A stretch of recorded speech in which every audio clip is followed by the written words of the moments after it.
Hi, Master Gardeners. I got a fun garden plant for you. It's one of the perennial vegetables that I just love having around. Rhubarbs, and they seem to thrive in my soil and in my garden. I just moved them into this garden last year, and look at this amazing row of rhubarb. What I like about rhubarb is you don't have to keep it in your vegetable garden.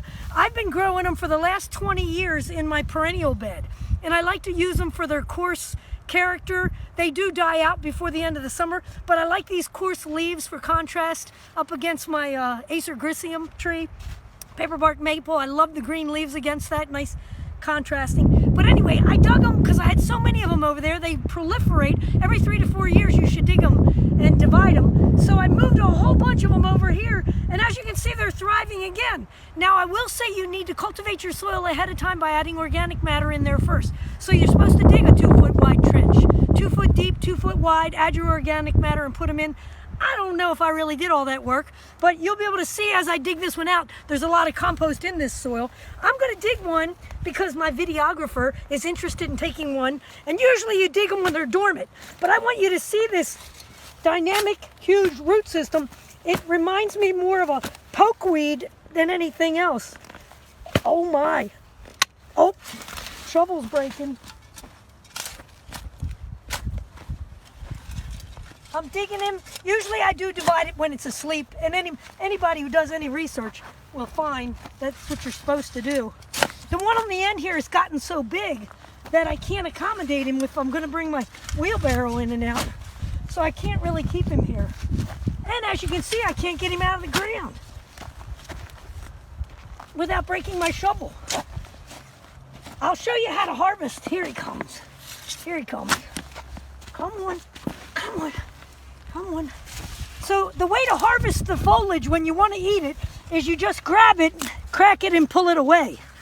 That's the harvesting method. You wait till they're 12 to 18 inches long. I probably have some other ones in here that can be harvested. So there's a nice harvestable piece. So you break them off. The joy of them is fixing yourself some strawberry rhubarb. And they keep really well. I just take them in and cut them, stick them in my fridge. Let me show you this root system. Come here, Buggy. So look at this monster. It reminds me of pokeweed if you've ever had to dig that weed. They're big, thick, tuber-like things, huge.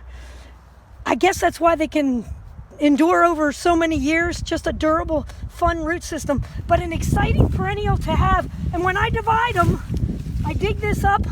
I'm going to take my shovel, chop it right in half. There you go, nice view from the side, kind of an orangey colored root.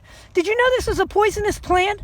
The only part that you can eat are the stems. The foliage and everything is poisonous because it has acid crystals inside of it. So maybe not so good for, if you might need to do some homework on whether that's good for your diet, because I think for some persons you're not supposed to eat products that have it in.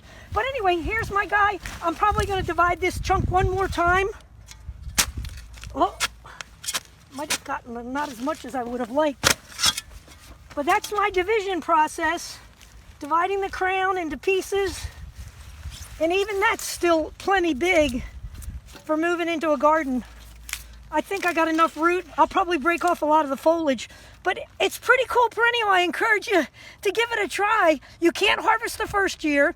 Second year, you just do a modest harvest. Third year, you can harvest, and fourth. How many leaves can you take? They say you can leave 2 stalks and it'll still endure, but I would err on caution. For the first couple years, don't take it that deep. So maybe just half of the plant is what I would suggest you harvest. And then I like to boil it up, cut it into 1-inch pieces. I do peel them when I have these really thick stems. I tend to take my paring knife and peel the outside off of them.